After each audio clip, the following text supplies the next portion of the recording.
एक बार अगर आप कार्यक्रम स्थल की बात करें तो कार्यक्रम स्थल पर देखिए तैयारियां किस तरह की गई थी। प्रधानमंत्री के और मुख्यमंत्री के आगमन को देखते हुए भव्य पंडाल बनाया गया था पूरा, और गर्मी के मौसम को देखते हुए सब व्यवस्थाएं चाक चौबंद थी। और वो देखिए जिस तरह से यहाँ ये पूरा बड़ा पंडाल है मौसम को देखते हुए, और ये पूरा इस एक बार ये सबसे महत्वपूर्ण चीज़ है।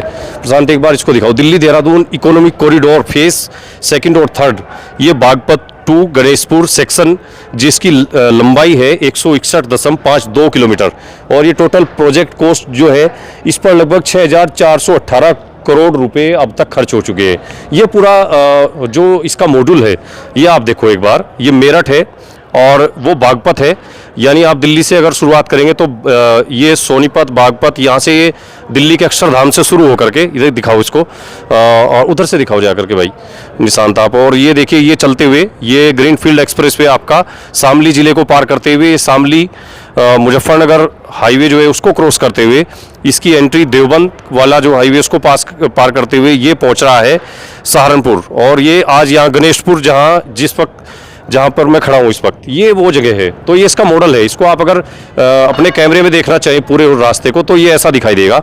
ये जो लाइटें इस पर दिखाई गई है इसी तरह से लाइटें जलती हुई सोलर लाइट से पूरे इसको कवर किया गया है। और ये सड़कें ही नहीं, राष्ट्र का निर्माण भी NHAI ने ये पूरा इस तरह से प्रोजेक्ट को इसको यहाँ प्रधानमंत्री और मुख्यमंत्री के सामने रखा।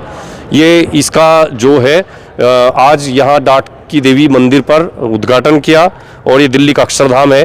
तो यहाँ से ये अक्षरधाम बागपत बड़ौत और पूरा शामली को होते हुए ये गया है और सहारनपुर और फिर देहरादून के डाट काली मंदिर तक।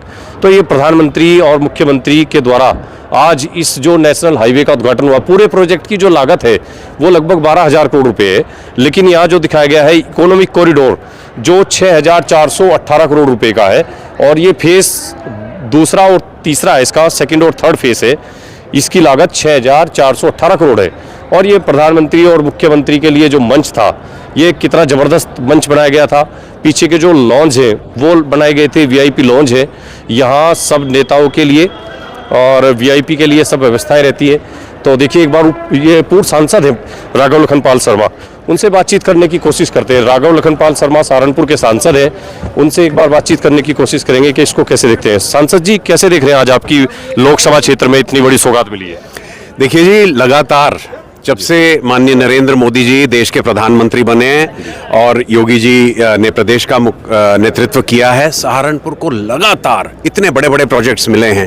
यूनिवर्सिटी की स्थापना हुई है, रेल लाइन दोहरीकरण हुआ है, अनेकों हाईवे मिल रहे हैं, और ये तो अद्भुत, ये जो 12,000 करोड़ से भी अधिक लागत का जो एक्सप्रेसवे बना है, ये सहारनपुर को अगली जो जिसे कहते हैं नेक्स्ट जनरेशन के हिसाब से डेवलप करने के लिए एक बहुत बड़ा कदम होगा, क्योंकि अब यहाँ पर बिजनेस आ पाएगा, यहाँ पर उद्योग सेटअप हो पाएंगे। सहारनपुर की दूरी दिल्ली से मात्र 2 घंटे हो जाना, इससे अच्छी जगह क्या होगी? दिल्ली से कोई बड़ा इन्वेस्टर होगा यहाँ आकर वो इन्वेस्ट करे, तो मुझे लगता है ये गेम चेंजर है ये जो एक्सप्रेसवे है। इससे सहारनपुर में नए रोजगार के साधन सृजित होंगे और सहारनपुर का ओवरऑल डेवलपमेंट होगा। MP साहब, आम आदमी के लिए कैसे गेम चेंजर आप बता रहे हैं, लाइफ चेंजर कैसे साबित होगा? आप इस क्षेत्र में देखिए, आज इस क्षेत्र में जो बिल्कुल सबसे बैकवर्ड घाट क्षेत्र था, जहाँ पर जैसे हम ये बिहारीगढ़ क्षेत्र कहते हैं, आज यहाँ पर देखिए आज जिस प्रकार से नए नए बिजनेस सेटअप हो रहे हैं, या रियल एस्टेट में बहुत कुछ बाहर से आकर, दिल्ली से आकर भी लोग इन्वेस्ट कर रहे हैं, ऐसे प्रोजेक्ट्स आ रहे हैं। तो ऑटोमेटिकली जब रोड, रेल और एयर कनेक्टिविटी होती किसी क्षेत्र की, उस क्षेत्र में एम्प्लॉयमेंट भी जनरेट होता है। बिल्कुल। आपको उम्मीद लग रही है कि अब सहारनपुर बहुत आगे बढ़ेगा? मैंने कहा ना, ये गेम चेंजर होगा ये एक्सप्रेसवे। ये बिल्कुल ये नई अगली जो जनरेशन है उसके लिए है ये एक्सप्रेसवे। तो जो यहाँ से पढ़ लिख कर जो बाहर जाकर जॉब्स कर रहे थे और सहारनपुर को छोड़ रहे थे, अब वो सहारनपुर में ही बसेंगे, वापस लौट आएंगे सब लोग। जी हाँ, बाहर से भी लोग आएंगे और यहाँ पर रहेंगे और काम करेंगे। ठीक है, लेकिन प्रधानमंत्री जी सहारनपुर नहीं आए, देहरादून से वीडियो कॉन्फ्रेंसिंग से किया उन्होंने? नहीं, क्योंकि देखिए वहाँ हाईवे का स्टार्टिंग पॉइंट कह लिए या एंडिंग पॉइंट कह लीजिए, तो यहाँ पर सहारनपुर तो आए ही हैं। वो अपने आप में एक संकेत मात्र है। यहाँ पर सबका अभिवादन किया, उनका इतना भव्य रोड शो यहाँ पर हुआ और स्वागत हुआ है।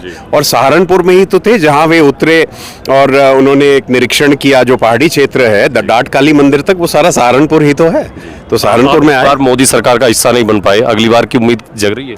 मैं मोदी सरकार का हिस्सा हूं जी, मैं भारतीय जनता पार्टी का कार्यकर्ता हूं, हम सब कार्यकर्ता मोदी सरकार का हिस्सा हैं। ठीक है, धन्यवाद एमपी साहब। पूर्व सांसद राघव लखनपाल शर्मा है, काफ़ी उत्साही है और प्रधानमंत्री ने जो सौगात दी है सहारनपुर को, उसको लेकर के कह रहे हैं कि बहुत बड़ी सौगात है, एम्प्लॉयमेंट जनरेट होंगे, रोजगार मिलेगा और सहारनपुर के युवाओं को भटकना नहीं होगा। मेयर साहब है, मेयर साहब कैसे देख रहे हैं सहारनपुर में आज इतना बड़ा काम हो गया? ये बहुत ही ऐतिहासिक पल है और हम सब लोग गौरवान्वित है कि आज हम ऐतिहासिक पल के साक्षी बने, जब विश्व के सबसे बड़े नेता, सबसे सम्मानित नेता अपने यशस्वी प्रधानमंत्री नरेंद्र भाई मोदी ने इस धरा पर आए और अभी जाकर देवभूमि से 210 किलोमीटर लंबे देहरादून दिल्ली एक्सप्रेस वे का इकोनॉमिक कॉरिडोर का लोकार्पण किया।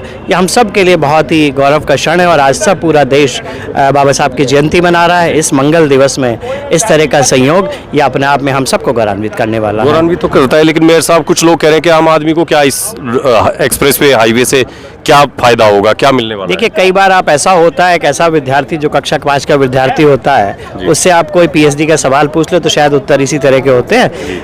आम आदमी जब भी कनेक्टिविटी होती है, बिजली होती है, मूलभूत सुविधाएं होती हैं, स्वास्थ्य होता है, शिक्षा होता है, कृषक को, किसान को, गरीब को रोजगार मिलता है और उसके द्वारा ही देश की इकॉनमी काम करती है। आपको मालूम है इस देश की इकॉनमी, प्रधानमंत्री ने ये बहुत ही एक बड़ा ही फैसला, उनका विज़न, उन्होंने संकल्प लिया कि इस देश का एक एक नागरिक इस देश की अर्थव्यवस्था से जुड़े, चाहे वो दिव्यांग हो, चाहे वो गिरिजन हो, वनवासी हो, महिला हो, कामगार हो, गरीब हो, वंचित हो, सबको जोड़ा जाए। और ये जो रोड होते हैं केवल चलने का माध्यम नहीं होते, देश की लाइफ लाइन होते हैं, कनेक्टिविटी होती है। समझिए, अगर किसी को 7 घंटे एक जगह से दूसरे जगह जाने में लगता था, अब 2.5 घंटे लगेगा, तो मेरा किसान जिसको अपनी उपज है जो लेकर दिल्ली जानी होती है, उसको कितना फ़ायदा होगा, कितनी तेज़ी के साथ व्यापारी यहाँ आ पाएगा, कितनी तेज़ी से श्रद्धालु यहाँ पाएंगे। आपका जो स्मार्ट सिटी का जो सपना है सहारनपुर को, उसको भी कुछ पंख लगेंगे? बिल्कुल पंख लगेंगे। सहारनपुर ऑलरेडी यशस्वी मुख्यमंत्री योगी आदित्यनाथ जी के मार्गदर्शन में हम सब लोग मिलकर काम कर रहे हैं, चाहे वो जल निकासी हो, चाहे जल का संरक्षण। मेयर साहब ज़्यादा नहीं आ रहे हैं सहारनपुर, 16-17वीं बार आ गए, कुछ आपको नहीं लगता कुछ एक्स्ट्रा लगा हुआ है?